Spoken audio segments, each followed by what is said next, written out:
Apa sebenarnya yang kita boleh jadikan objektif ataupun tujuan utama kita untuk tengok balik Super Strikers yang mana merupakan kartun zaman kita masih kecil-kecil lah. Super Strikers ni merupakan antara tim bola sepak yang dikatakan paling power lah dalam dia punya animasi, bukanlah dalam realiti. Tapi mungkin setengah tim di Malaysia ni mereka boleh ambil inisiatif.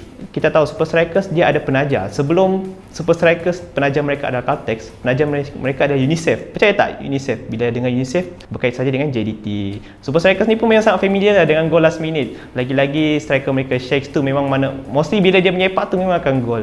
Dan ini mengakibatkan Super Strikers ni memang sangat digeruni. Jadi bolehlah sama-samakan Super Strikers dengan JDT ya lepas ni. Tak adalah, main-main je. Kemudian Super Strikers ni nak dikatakan dari segi management dia antara yang bagus sebab satu mereka ada banyak player tapi tak tahulah kadang-kadang dalam game tu player macam tak cukup 11 je, kadang-kadang 7 8 je. Tapi yalah dalam kartun kan memang tahap kelojikannya tak akan sampai ke situ. Tapi untuk mereka yang rasa macam mereka dah muak dengan bola sepak realiti yang asyik ada masalah isu tukarkan gaji ataupun masalah management, kemudian masalah status FC yang masih rupanya FA lagi, korang boleh tengok Super Strikers. Sebab Super Strikers ni nak dikatakan dia tahap mendominasi ataupun tahap dia memotivasikan seseorang tu ada, dan juga dia mengajar kita bahawasanya dalam dunia ni tak ada benda yang senang, so kita kena berusaha. Macam kita tengok berapa game Super Strikers, biasanya mereka kalah dalam game first, second game tu mesti akan comeback. Macam tu lah dia Super Strikers, typically Super Strikers. Tak kisahlah, kadang-kadang dalam game pun bila mereka nak kalah, mereka dah jumpa satu solusi tu,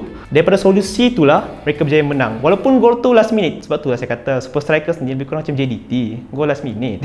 Super Strikers ni nak kata rehat daripada realiti sebab mostly sepakan yang dihasilkan oleh Shakes tu memang akan gol. Dan situlah kita akan nampak semua bicycle kick lah, heading lah, benda yang pelik-pelik tu ada. Tapi ya, nak dikatakan Super Strikers ni, kalau korang dah bosan dengan dunia reality, korang boleh pergi tengok Super Strikers. Yang buat seronok Super Strikers ni satu sebab kita teruja dengan episod baru. Sebab dulu-dulu episod Super Strikers asyik berulang je. Tapi sekarang Super Strikers ada je episod baru. Macam kita tengok Rookie Season, yang mana Rookie Season tu dia menceritakan macam mana Shakes boleh masuk dalam Super Strikers dan sebagainya. Kadang-kadang ada episod yang plot twist sebab ada beberapa episod Super Strikers yang mengejutkan. Spoiler ahead, ada satu episod dalam Super Strikers ni menceritakan tentang Shakes nak berhenti daripada Super Strikers. Betul ada satu episod ni, tapi at the end of the day dia cuma plot twist mata-mata. Sebab itulah nak dikatakan Super Strikers yang zaman dulu, yang mana memang common lah bila mereka kalah first game ke second game, third game mesti menang.